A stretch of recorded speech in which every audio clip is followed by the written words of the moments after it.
my everything, silencing my everything. I believe in you, I believe in you. You're the God of miracles. I believe in you, I believe in you. You're the God of miracles. Tonight,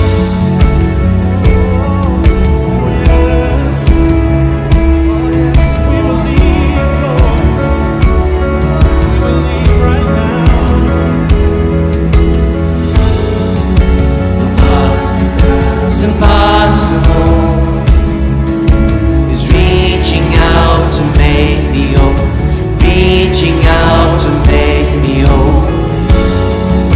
The one who put death in his place, his life is flowing through my veins, his life is flowing through my veins.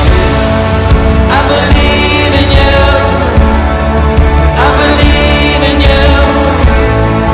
You're the God of miracles. I believe in you. I believe in you. You're the God of miracles. I believe in you. I believe in you. You're the God of miracles. I believe in you, I believe in you. You're the God of miracles. Tonight, you're the God of miracles. Yes, you are.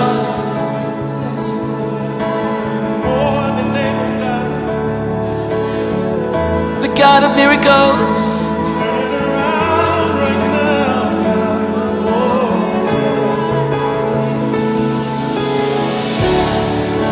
The God who was and is to come.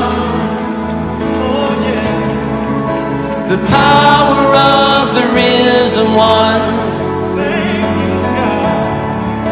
The God who brings the dead to life.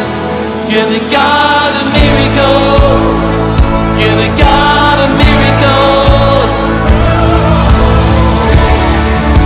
The God who was and is to come. The power of the risen one. The God who brings the dead to life. You're the God of miracles. You're the God of miracles. I believe in you. I believe in you.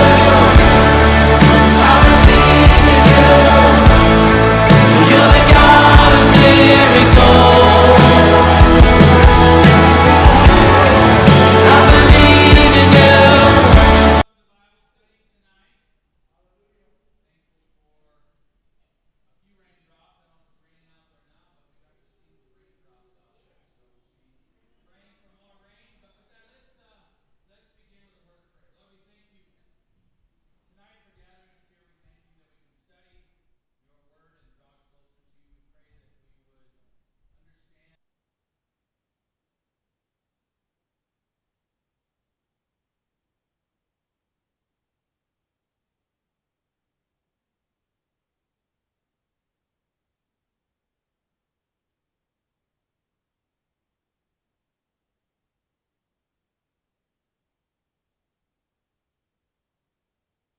There are we on now? Is that better?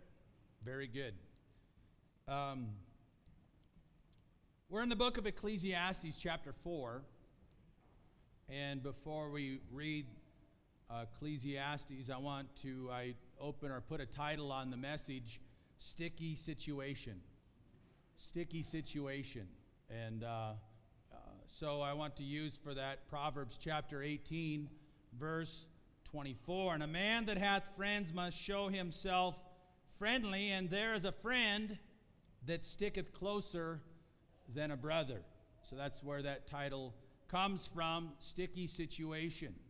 John Wesley, when he was laying on his deathbed in 1791, he said, he roused from his sleep long enough to open his eyes and exclaim, "The best of all is, God is with us."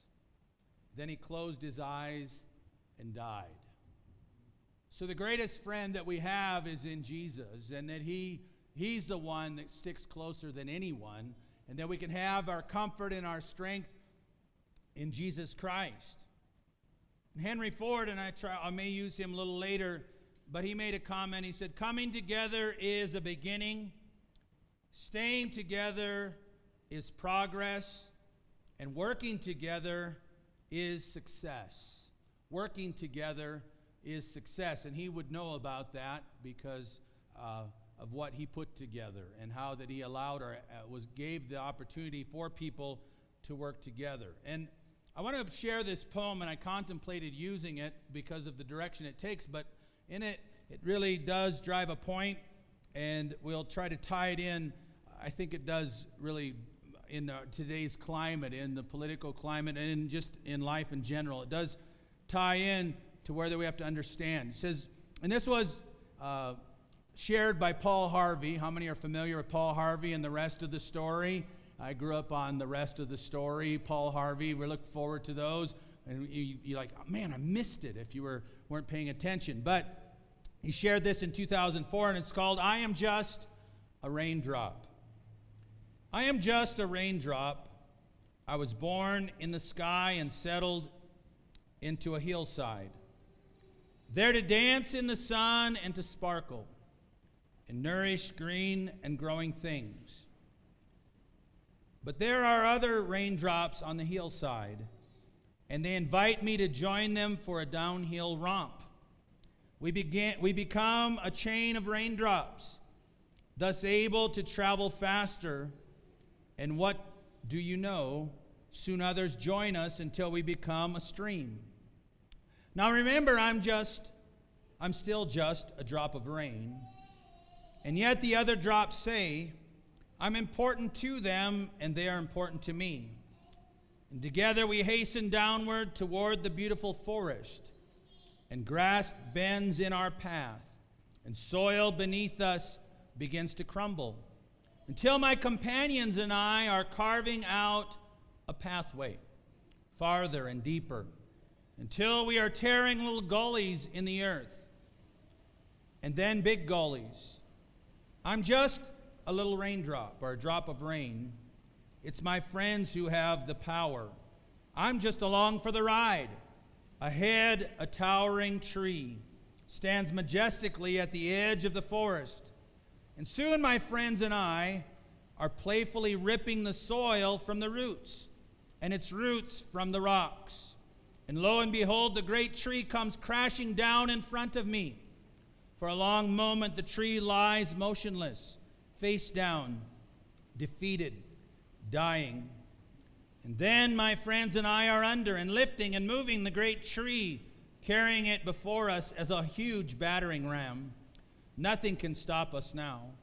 I wonder if I can stop myself now, or if I even want to. Into the forest we plunge, my friends and I, and our battering ram tree.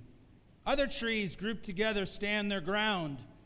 From us, they can see there is strength in numbers, and our numbers are greater. Our battering ram is sideways now, and we raindrops get behind.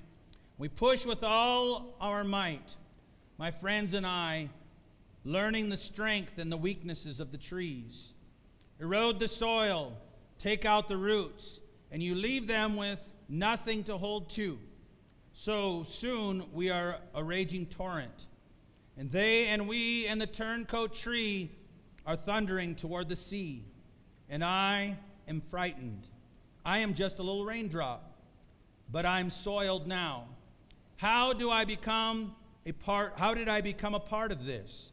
I never wanted to conquer, nor to destroy. I only needed to be needed.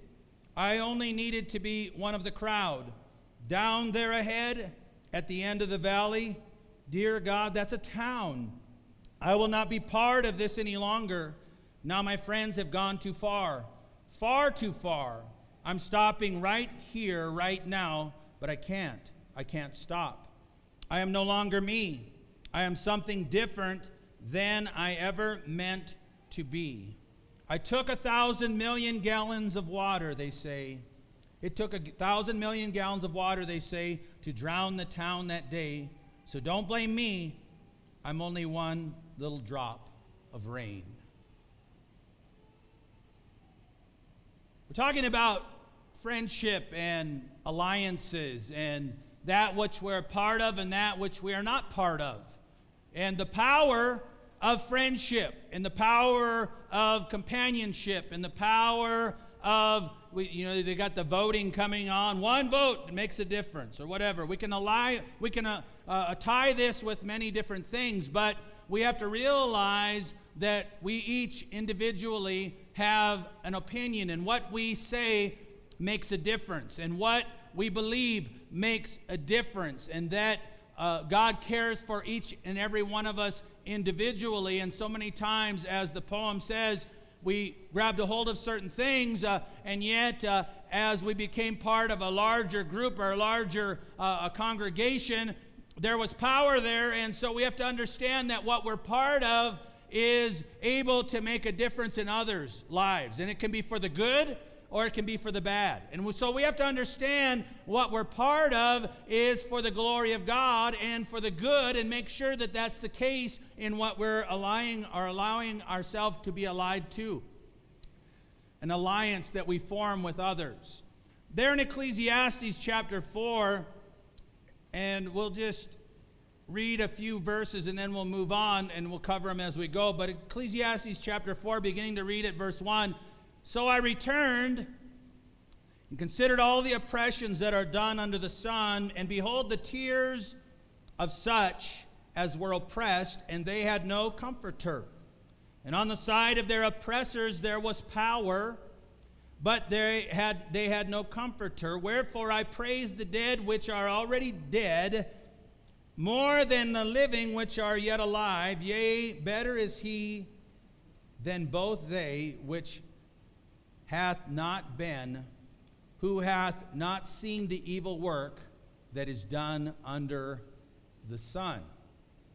So we're still looking at Solomon's view, and we have to realize when he's talking about what's under the sun and what has the relationship with God, but it's a sobering thought in understanding life and death and our purpose and why we're here and what we do, and that it all, if we put our hope in this life, that it makes no difference for us. It does not help us, but if we have our hope in eternity, it makes all the difference in how we live this life and how that we respond to people. So we want to look at 3 areas of this, describing this part of it.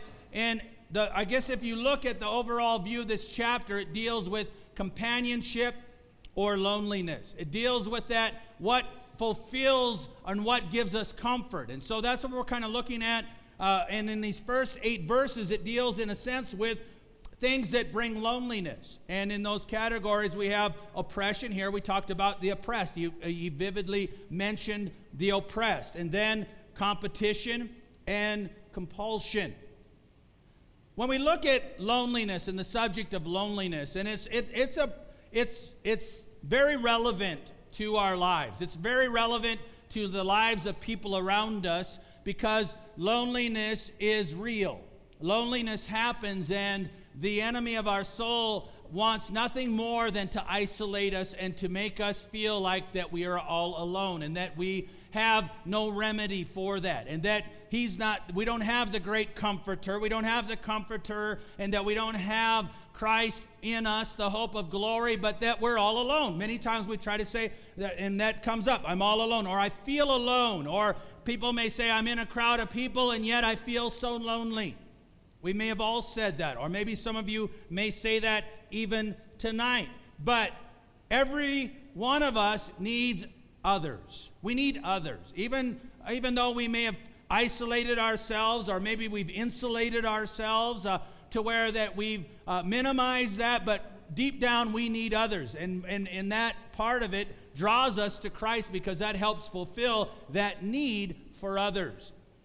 And in that comfort for others, or being able to help others, is what we strive to do as Christians. We try to help one another out. We try to comfort one another. We try to show ourselves friendly to where if we want to have friends, the Bible tells us if we want to have friends, we must show ourselves friendly. But I remember the proverb where it talks about how that apples of gold in pitchers of silver. It talks about a word fitly spoken.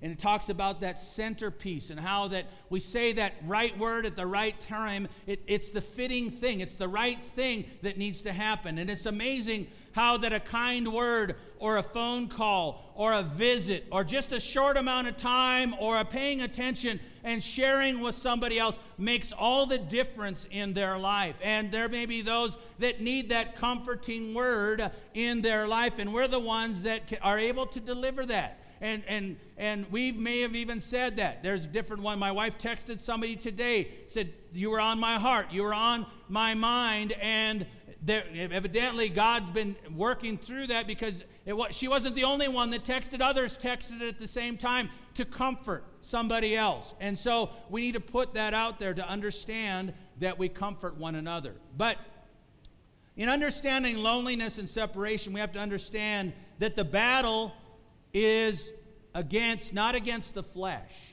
It's not against the flesh and blood, but it's a spiritual warfare that takes place. We have to understand in our battles, in our mind battles, that it's a spiritual warfare that takes place. And as I shared, the enemy of our soul tries to isolate us. And we have to understand that. We have to understand, you know how it's that herd thing that goes on, right? The predators try to separate out the weak. Try to separate those that can be separated to where that they can take them out easily. And so anytime anybody can be isolated, and especially during this time of quarantines that are going on, people are being separated. People are being isolated. People are out there on their own. And instead of realizing that they need to come together, they need to communicate, they need to draw near to God, they need to draw near to the family of God. It's very important because we strengthen one another, realizing it's the enemy of our soul that's trying to keep us isolated. It's trying to isolate people, and he puts it under the premise of the fear of the virus and the fear of all of these different things. But we have to realize and break through that and realize I need God, I need one another in God, and it's very important. It's very important. And there's those that we've not seen before that come out and they're realizing, hey, I need God. There's been reports all over. I've talked to different pastors, different ones coming out, increases within the church, people that they had not seen before, because people are realizing with all that's going on out there that we don't know what's going on tomorrow. We're not promised tomorrow. With the end time, Jesus may come anytime, and that we must be ready. So people are making sure that their lives are right. They're realizing that, hey, it's not about this life, it's about the life to come. This enemy of our soul tries to skewer our idea of self-worth and our value to ourselves and our value to others. He tries to diminish that. He tries to diminish who we are. He tries to diminish how important that we are. He tries to say, you're just one little raindrop. You're just one little speck. You're just one little person. It won't matter to this one. It won't matter. Everyone matters in the family of God. Everyone matters to God. Everyone matters even if they're not in the family of God. God reaches out to each and every one. He died for each and every one. And people always, many times in the struggle for worth, struggle for value, we place our hope in the things of this life. And there's always that question about love. That question about love. Whether I'm loved or I'm not loved. Whether I feel love or I don't feel love. And there's that song that when I came over that phrase about love, that song of the Beatles, Can't Buy Me Love. Can't buy me love, right? Can't buy me love, oh love. Can't buy me love. I'll buy you a diamond ring, my friend, if it makes you feel all right. I'll get you anything, my friend, if it makes you feel all right. Because I don't care too much for money can't buy me love. I'll give you all I've got to give if you say you love me too. Times people, they'll say, if I can just buy this or buy people just so you'll say those words, but the title betrays that. It says you can't buy me love. It doesn't matter if I've bought it to where that you'll say these things. If it's not genuine, it's not real love. I may not have a lot to give, but what I've got, I'll give to you. And that's what people will do in trying to establish self-worth, or trying to establish relationships, or trying, in high school, it's always that way. Whatever I can do, or trying to buy friends, people would try to buy people out or give them things, or whatever it is, just trying so they would have a friend or somebody that they could say is their friend. But when you realize it, when you step back from it, it's not about what you give, and it's not about possessions. It's about that relationship that brings real love. And that true relationship is in God. So all of these things relate to a fight that we have to overcome what we call loneliness. Let's put it in perspective that loneliness and aloneness are not the same thing. Loneliness and aloneness are not the same thing. You can be alone and not be lonely. You can be by yourself and not be lonely. Take it from me, being raised on the farm in a tractor all day long by myself, listening to Paul Harvey. But AM radio, where you barely got radio stations, so you had country music and a few other things. That's about it. But people can be alone, and there are some people that struggle with that. They're alone, and loneliness overcomes them. Because they've not established a greater friend, and that friend is in Jesus Christ. And that's really what that's what gives us that's what helps us to overcome. Because if you're without Christ and you're alone, He'll just come in and bombard your mind with all kinds of thoughts, trying to bring you down and trying to degrade you and try to melt down your worth and say nobody loves you. And even those that have known Christ and they're isolated and become vulnerable, the devil tries to lie to them and say you've messed up and you're not right, and the devil and God hates you, and the family of God hates you, and nobody loves you, and nobody cares for you, and you just as well go eat those worms over there. Certainly, I think about Moses on the backside of the desert, out there on the desert. After that 40 years, he lived in all of this hope in Egypt, thinking he might be the deliverer of his brothers and sisters, the Israelites. But then he messed up and he murdered somebody, and he fled to Midian, and he was out there for 40 years herding sheep.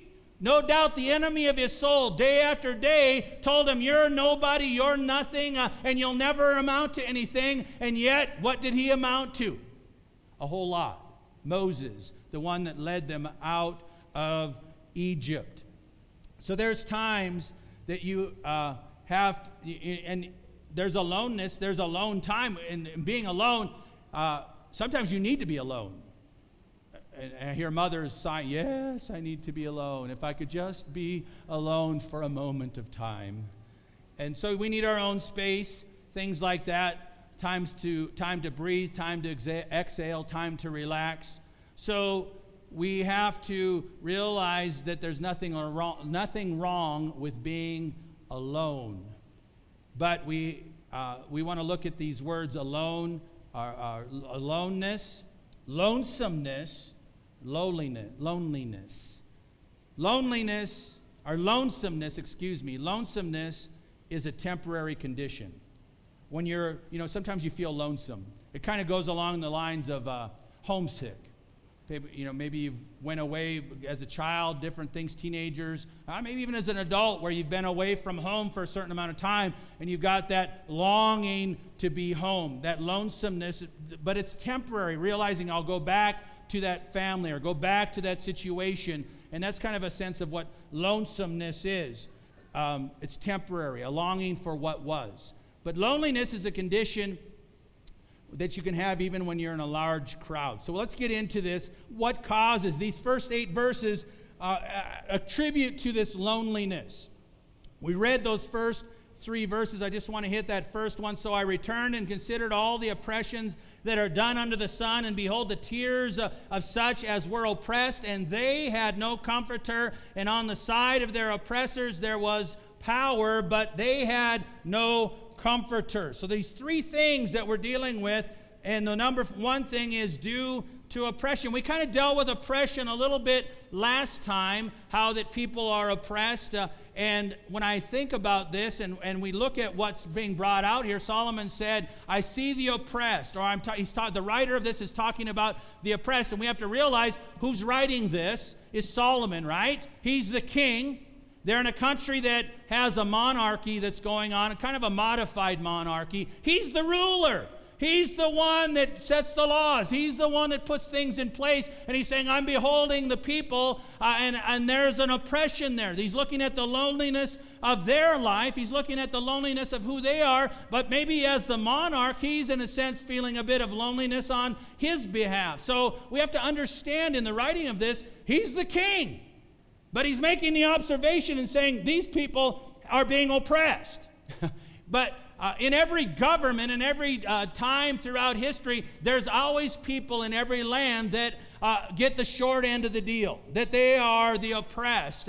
It just depends on what type of system that they're in, whether that they can come out from underneath that oppression. And sometimes there's other people that have to step in and help that oppression and relieve that oppression. That's one thing that's beautiful about things that have happened. If you study the history of this country, there's been opportunity. They call it the land of opportunity for a reason, because people have been able to come out from underneath that oppression. There's been all facets of all lives in America that have felt that oppression. They come into this country and they go into a system to where that they had to work for a small amount of money, but as they're working for that small amount of money, there's a dream that takes place in their life, and they're realizing, I can change this, or I can come out from it. And there's people that have come up with ideas. There's people that have come up with solutions. They've invented things. I remember back... it's been a few years back. Reverend Muck and I went to a conference, and he said, "Come with me to Detroit, where he's from."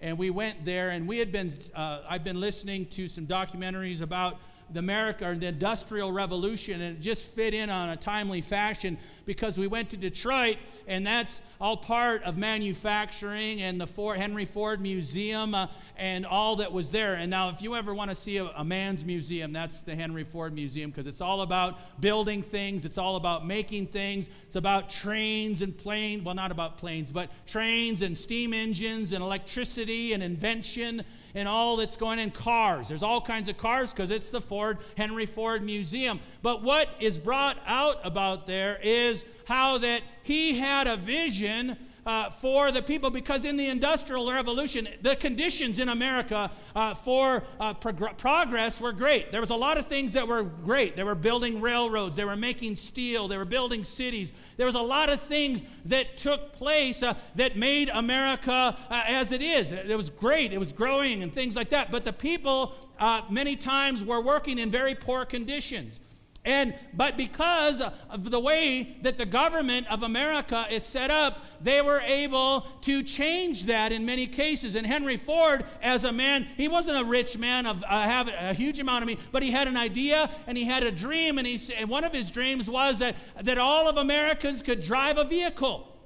And then one of his other dreams is that people that worked in the plant where he was at could earn a living wage. What was that living wage? $5. $5 a day, I believe it was, or $5 a week. I can't remember which one it was. Either one, you're like, what? That was a living wage? But what he was trying to make, I think it was a day. But anyway, he was trying by his ideas and by his integrity. I mean, he had to fight for it. It wasn't just like, oh, I've got an idea and I think this will work and I'm just going to build a bunch of cars and I'm going to be prosperous in this. He had to fight against it. He had people that were fighting against him that were greater men than he or greater ideas than he had. Edison was fighting against different ones. But yet he still said, I want to do this. And he created what they call the assembly line and was able to provide for many people a great wage in their life, and they were able to come out from that oppression. And that's the wonderful thing that we have in our country is people are able to overcome they can stay in their oppression, or they can overcome it by looking or having a vision. There's so many people that I could have people stand up and testify how that they've made or come into this country and have been able to overcome the odds because there was an opportunity there, and by trusting God, God was able to provide for them. And there's those that weren't trusting God, but because of the way that this is set up, they are able to overcome the oppression. Amen? I'm glad for what we have. And people are trying to chip away at that and try to erode that, but you can't argue with the sense that there's been so many that have come in with nothing and have become a great success. And then there's those that have had a lot and lost everything and still turn it around and had a great success, because we are in a land of opportunity. Is everything perfect? No. Is everything wonderful and great? No. But through it, there's opportunities to overcome it. So he's saying that there are the oppressed, and that through that oppression there's loneliness, and that's not disputable. It happens that way. There's things that happen, but you have to look for every opportunity. And that's what Solomon was saying. The oppressed have this loneliness. The second one, verses 4 through 6, due to competition. There's loneliness due to competition. Again, I considered all travail and every right work, that for this a man is envied of his neighbor. Do any of you envy your neighbor or envied by your neighbor? Well, just don't raise your hands or anything. Okay. This is also vanity and vexation of spirit, that the fool foldeth his hands together and eateth his own flesh. Better is an handful with quietness than both the hands full with travail and vexation of spirit. It's speaking about individual envy that takes place. Being envious of others. Keeping up with the Joneses, competing with the neighbors. That's what compels you. That's what drives you in your life. It's all about that competition of what I have and what he has, or what I don't have and what he has. But it's looking and realizing that all of that stuff under the sun is vexation of spirit. You can sit there and earn all of these things, do all of these things, but it really does not bring you happiness. He's not referring to the healthy competition that takes place that provides things that are better. There is a healthy competition. We can relate this to even sports in high school and things like that, or whatever. If there's no competition, then people just begin to go with the status quo and nothing is bettered. But if there's somebody over there doing things a little bit better and they have a better way of doing things, you look at it and it's like, oh, wow, that sounds or looks better than the way I'm doing it. And so you can either stick to it and do it the old way, in a way that doesn't work as well, or you can look at the newer way and say, hold it, I think that's better and faster and easier. I like that. I get more done for less time. I think that's a greater thing. That's what ingenuity is all about. That's okay. But when he's talking about competing in the sense of being envious, and I'm only going to work and work and work and work and work just so that I can say that I'm better than my neighbor, that's not fruitful. That's not helpful.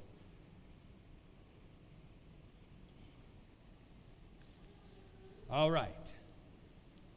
He's referring to that individual that is pushing and pushing.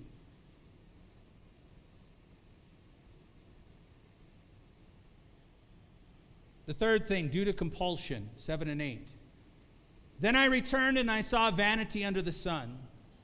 There is one alone, and there is not a second. Yea, he hath neither child nor brother, yet there is no end of all his labor. Neither is his eye satisfied with riches.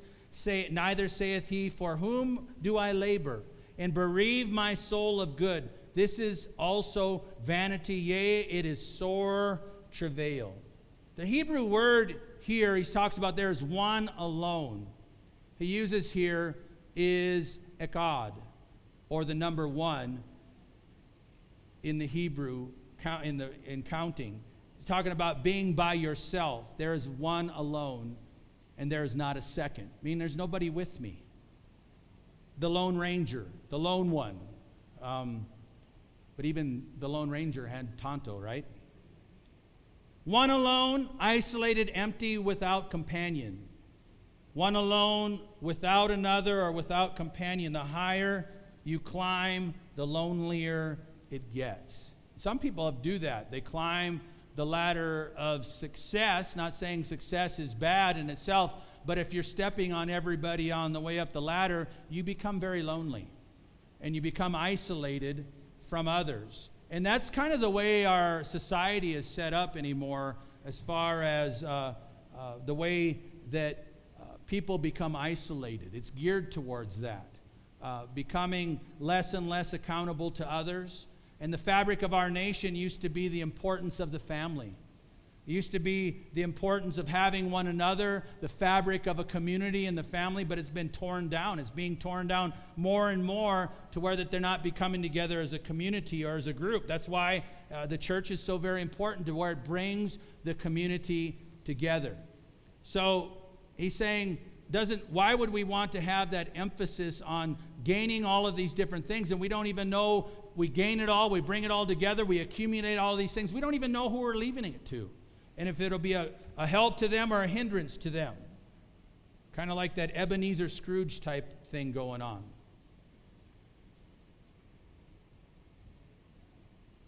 So when we look at these, let's break this down a little bit, dealing with companionship, friendship, love one to another. You know, people establish relationships, and some people shy away from relationships. Some people, they've replaced relationships with the things of this world. They have relationships with their cars. They have relationships with their house. They have relationship with their jobs. Some even have relationships with their pets. The pets are like their little babies that go on, and they have. You're like, what? You treating that pet like it is your kid, and I don't know if that's a very healthy thing. We should have that relationship with others. All these other things, all those things are what are called substitutes. And that's what Warren Wiersbe made a statement about loneliness. He said, people are mainly lonely because they're constantly trying to fill their life with substitutes. Rather than filling their life with the real thing, they're filling their life with substitutes. So that's what he's sharing about in the first 8 verses, is what brings upon this loneliness. And we definitely don't want to end there, do we? We want to go on the other side of it, when in verse 9 he changed, the attitude starts to change. He talks about solutions to loneliness. He talks about friendliness. He said, 2 are better than 1 because they have a good reward for their labor. So in this solution of loneliness, he talks about that friendliness. And in order to establish that friendliness, we have to have a premise for companionship. Why do we have to have companionship? What's it all about? The phrase, he says, 2 are better than 1. God even said that in the beginning. He said it's not good for man to be alone, and so therefore he created the woman. And making man and woman in his own image, the companionship is no doubtedly a basic human need. We need to have one another. Not good to be isolated or alone. But our culture promotes individualism. Staying in our own little bubble, trying to isolate ourselves. We build up walls so that we will not be able to get hurt. Many times that's what happens. People have been hurt in times past, so they build up walls so nobody will get in to those walls. There's a quote about this. It says, some people are like medieval castles. Their high walls keep themselves safe from being hurt. They protect themselves emotionally by permitting no exchange of feelings with others. No one can enter. It's secure from attack. However, inspection of the occupant shows them rattling around inside this castle all alone. But really, they are a self-made prisoner. He or she needs to be loved by someone, but the walls are so high that it is difficult to reach out or for anyone to reach into their lives or into their castle or into their domain. The question would be, does that describe you in any way? You've been creating this safe refuge so that you do not have to get hurt, but then you're hurting yourself. You're hurting yourself. Relationships, of course, I know it. They make us vulnerable. They make us open to attack. We tear down the walls, and it makes the feelings open and raw. And sometimes we get hurt in these relationships, but that doesn't mean that we can just put up the big walls and say, I'm just going to be all about I, me, myself, and not open myself up. We still have to open ourselves up. So we have that side of it. The next part is a pattern of companionship. Benefits of friendship or companionship, verses 10 and 11. For if they fall, the one will lift up his fellow. But woe to him that is alone when he falleth, for he hath not another to help him up. Again, if two lie together, then they have heat. But how can one be warm alone? And if one prevail against him, two shall withstand him. And a threefold cord is not quickly broken. So we're talking about this pattern of companionship, the benefit of working together. The more you work together, the more you get done, the more profit you can split. We can look at this companionship, this working together. You may have a job that needs to be done. You do it yourself. It takes a long time. You get the money for it, but you may be able to work with somebody else, get a whole lot more done, and make more in the end if you're all working together for the same end. So there's that mutual reward that takes place. There used to be that statement that used to go on dealing with marriage. Two can live cheaper than one. Anybody ever heard that? Two can live cheaper than one. Not much lately. We haven't heard that lately. But that used to be a lingo, a mantra, a motto.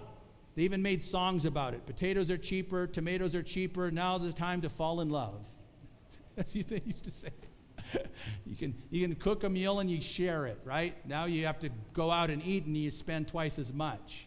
That doesn't work. But if you cook a meal and share it, then even if you go out and share it, it's cheaper, right?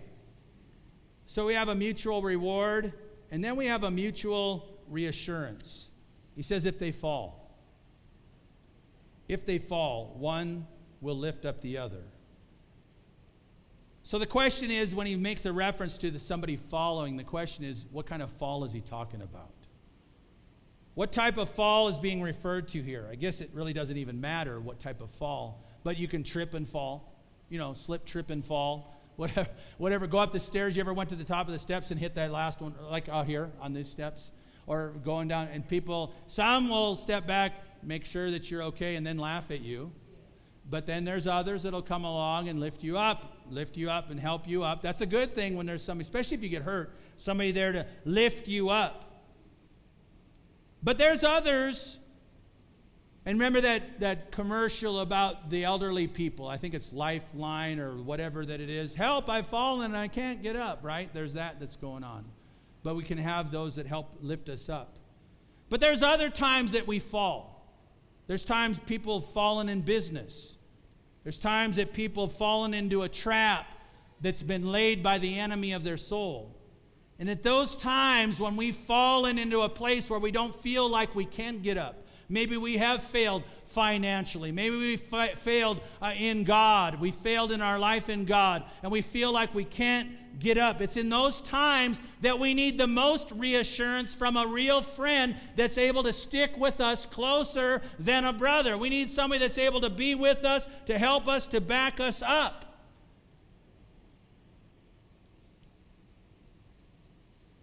Then we realize the value of a real friend. Galatians chapter 6, verses 1 and 2, it says, Brethren, if a man be overtaken in a fault, ye which are spiritual, restore such an one in the spirit of meekness, considering thyself, lest thou also be tempted. Bear ye one another's burdens, and so fulfill the law of Christ. Now here's the definition. One said, here's the definition of a real friend.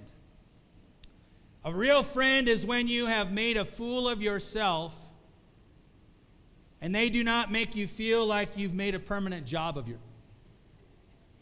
You may have fallen, you may have made a fool of yourself, you may have fallen flat on but your friend helps and reassures you and says, it's not permanent. You'll recover. You'll be all right. There's others that said, I told you so, I told you so. They do a little dance and said, I knew you'd fall, I knew you'd mess up. But then there's the friends that come alongside and said, you'll be able to recover. You'll be able to make it. It'll be all right. It's nice to have people cheering us on, helping us along. You know how it is. You ever seen those cooking shows where they're down there cooking away and then they have people up in the balcony and they're up there, yeah, you can do it. That looks great. That cheese is awesome. That cheesecake looks wonderful. Sometimes it'd be great to have people up in the balcony just cheering us on. And that's what I appreciate about the family of God, to where that they're in our corner. They're cheering us on, helping us on. You know, I told my wife, you know, in the midst of all, there's those that are sitting on the sidelines. And they're not up in the balcony cheering. I was praying about this the other. There's some that are on the sidelines waiting for an outbreak of the virus to happen in the church so they could sit there and say, I told you so. I hope that's not the case. I hope that's not the case, but I believe God's helping us, God's keeping us, and even if somebody got sick or different ones got sick, we're going to keep on praising the Lord. We're going to keep on giving God the glory. We're going to keep on reaching out to people. We're going to keep on smiling. We're going to keep on showing the love of God to one another, because people, we can't isolate ourselves. We need to reach out to a lost and dying world. God didn't die. He's not off the throne. God still heals. God still saves. God still keeps. God still delivers. God is still our friend. And that's that mutual refreshment that we have in God. Again, if two lie together, then they have heat. But how can one be warm alone? Well, electric blankets. They didn't have electric blankets when he wrote this, right? If you lie down together, you keep warm, especially, and I think a lot of this is referring to traveling outside, to where you can stay warm or whatever. In a marriage, when you're angry at each other, do you snuggle? Kind of like, oh, no, you don't do that, right? It's kind of hard to snuggle with a bobcat, right? When things aren't so happy. That's where the Bible tells us to settle our differences. Don't let the sun go down upon your wrath, right? Make up, because it's warmer at night if you make up before you go to bed. He said, God is our refuge and strength and very present help in trouble. So the last part, and I know I'm a little lengthy tonight, but I want to get through this. He said, verse 12, if one prevail against him, two shall withstand him, and a threefold cord is not quickly broken. And I don't have to cover all this because we've kind of dealt with it, that, you know, when you're isolated, you're weak. You're vulnerable. But when there's threefold cord, when they're woven together, there's more strength than just three cords on their own, but it's working together, working to where that we have that relationship and strength in numbers, relationship and strength in close friends, and that companionship, that threefold cord really goes along with marriage.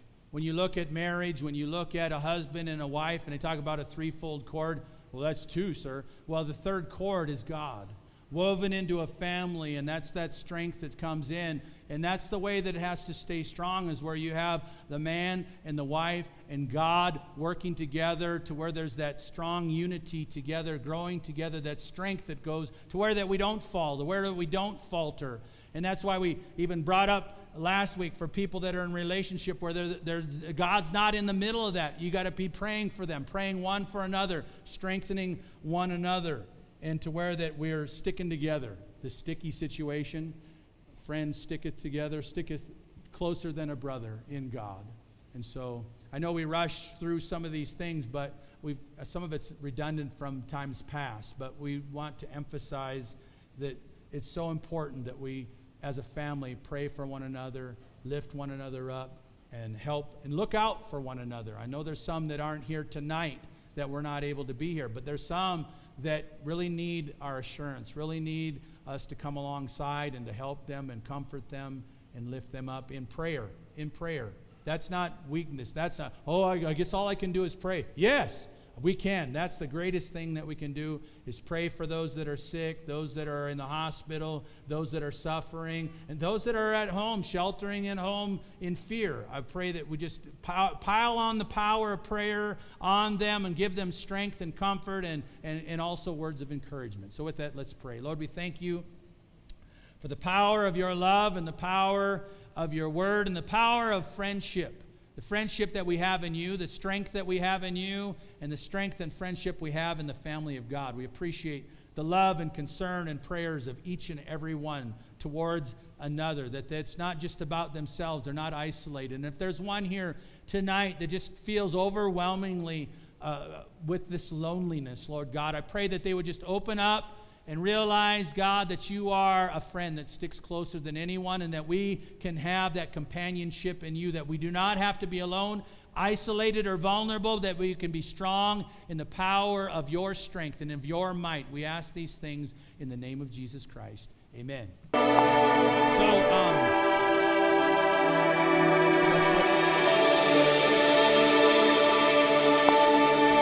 am I that you are mindful